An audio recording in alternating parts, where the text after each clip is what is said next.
Regresamos con la hora clave. Recordamos que pueden interactuar con nosotros a través de la etiqueta numeral hora clave. Y le damos la bienvenida a nuestro invitado Alejandro Cáceres.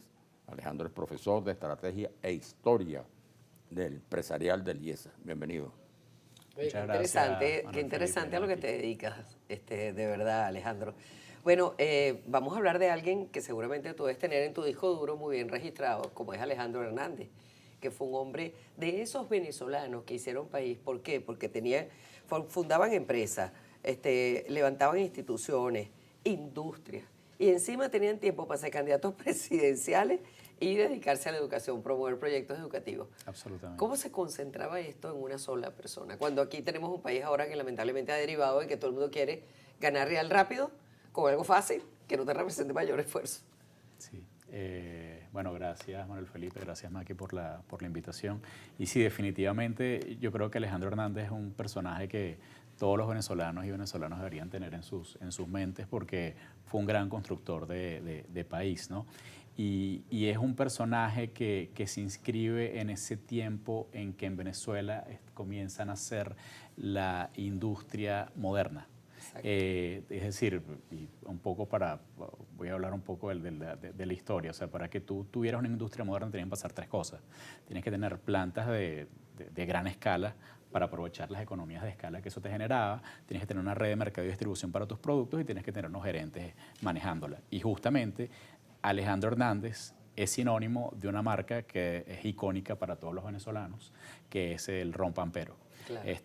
Alejandro funda esto el año 38 junto con otro socio, con Luis Toro, y bueno, esa marca pues se va a convertir en un símbolo. Ahora bien, a tu pregunta de cómo se concentra todo en ese personaje, yo creo que la década del 40 es una década central para entender en lo que se va a convertir Venezuela en el resto del siglo XX, ¿no? Pues hay toda una cantidad de transformaciones en todo sentido, políticas, económicas, sociales, y entonces estos personajes que justamente son esta generación que a partir del año 36 empieza a hacer toda una cantidad de cosas, empiezan a considerar todos estos roles. De hecho, Alejandro Hernández creo que tiene una particularidad, él ha sido uno de los pocos que ha tenido roles sindicales. Exactamente. Y luego roles empresariales, ¿no? al mismo tiempo.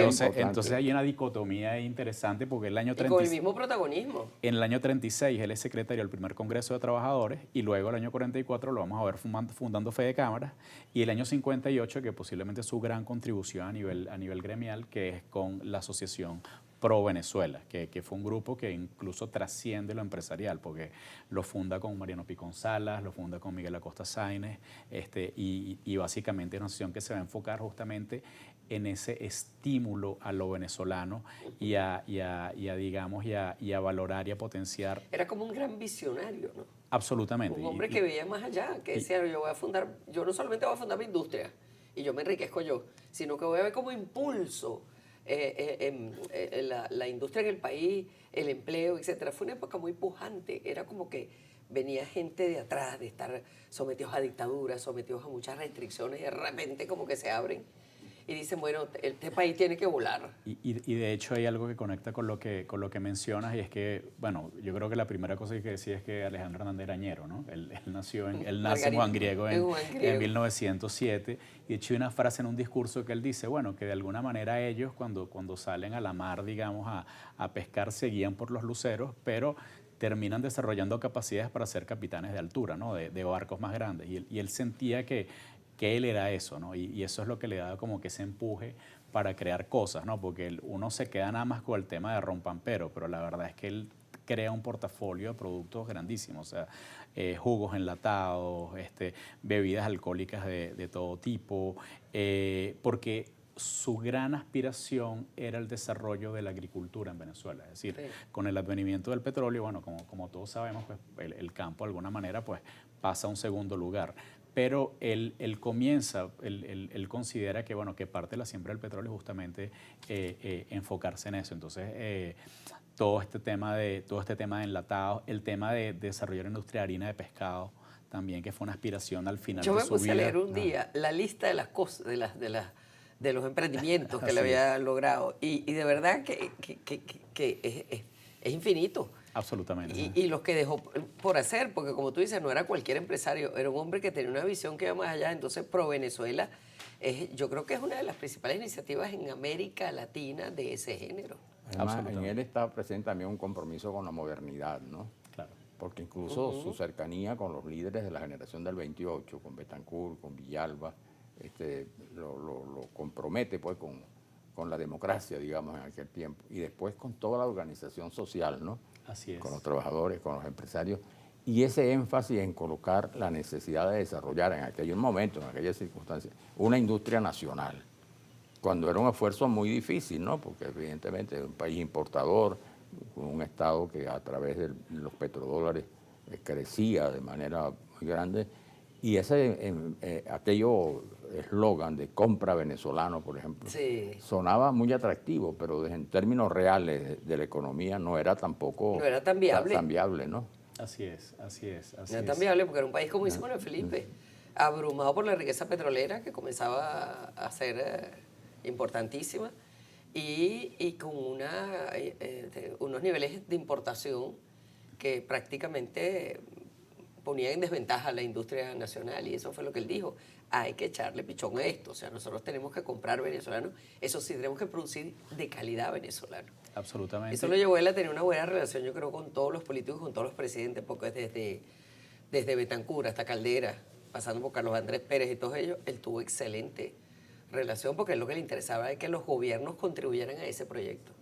Y una dimensión de ese acercamiento a la modernidad que mencionan justamente es el tema del compromiso social, porque de hecho él va a ser uno de los primeros empresarios venezolanos que va a construir urbanizaciones con casas, digamos, con alcantarillado, con agua potable para sus empleados. De hecho lo va a hacer en Tejerías, lo va a hacer en Caracas, lo va a hacer en Ocumare, pero digamos también su arraigo con su región, con Margarita, también siempre estuvo presente. De hecho, él va a ser uno de los grandes promotores del acueducto de Margarita, ¿no?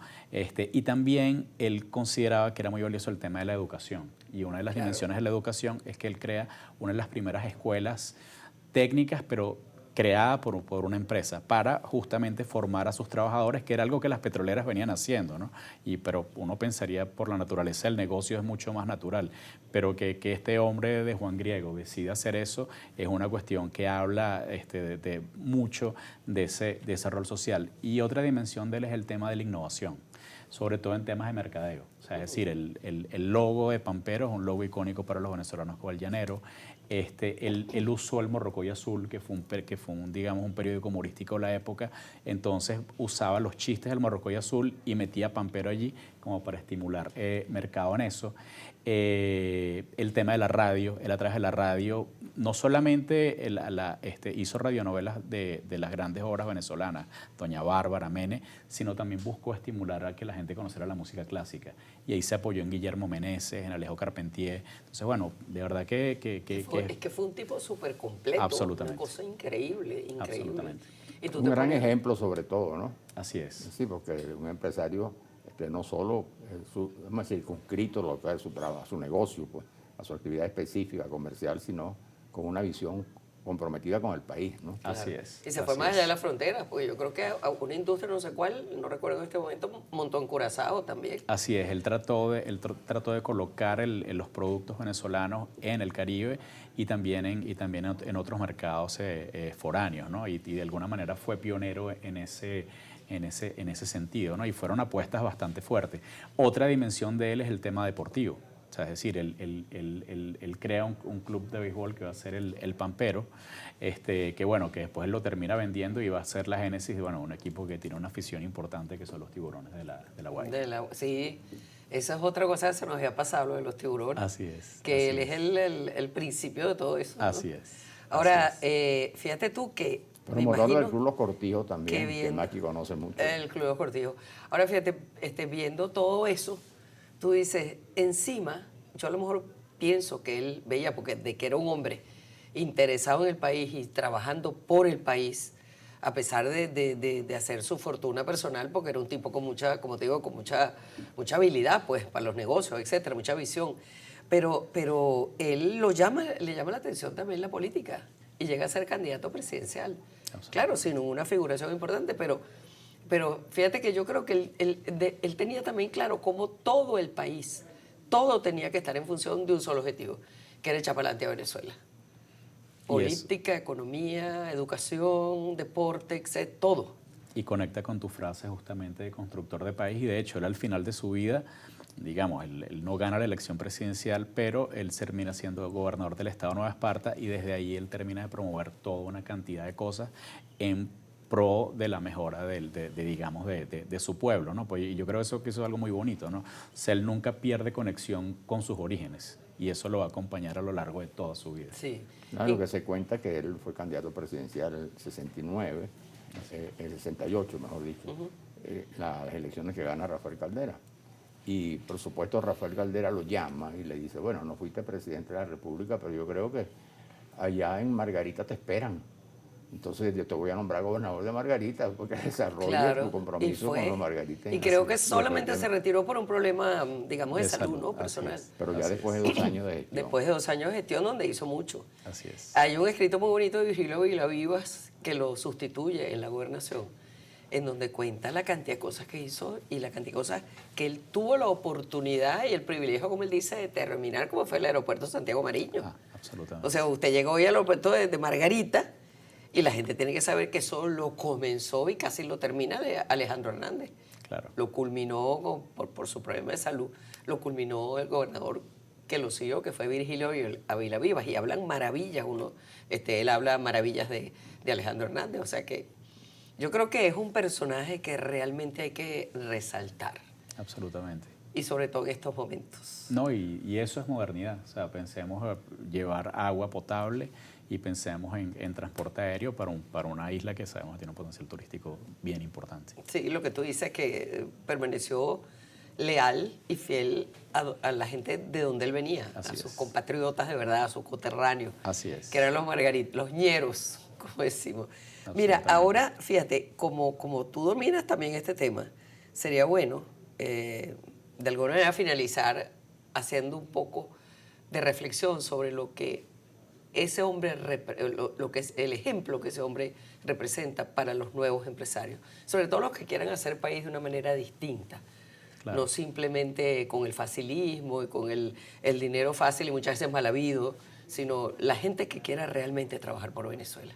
Bueno, yo creo que Alejandro Hernández deja un legado y un ejemplo y qué bueno que tuvieron la iniciativa de rescatarlo porque, digamos, está perdido en la historia y yo creo que si hay ejemplos que él deja es cómo se puede ser exitoso en tus negocios con responsabilidad social y, digamos, trayendo digamos, tecnologías de fuera que él trajo para, digamos, modernizar acá la economía y la industria venezolana. Yo creo que, digamos, esas 3 dimensiones, sin entrar en la parte gremial y, digamos, en la parte política, pero, digamos, si desde una perspectiva estrictamente empresarial, una persona, digamos, que toma riesgos, que innova y que tiene un compromiso social tan grande, creo que es un ejemplo maravilloso, no solamente para esta, sino para las futuras generaciones. Bueno, y además que tú que eres historiador, tú sabes muy bien que aquí no se puede hablar de la Venezuela industrial y la Venezuela empresarial y la Venezuela exitosa sin ignorando a Alejandro Hernández.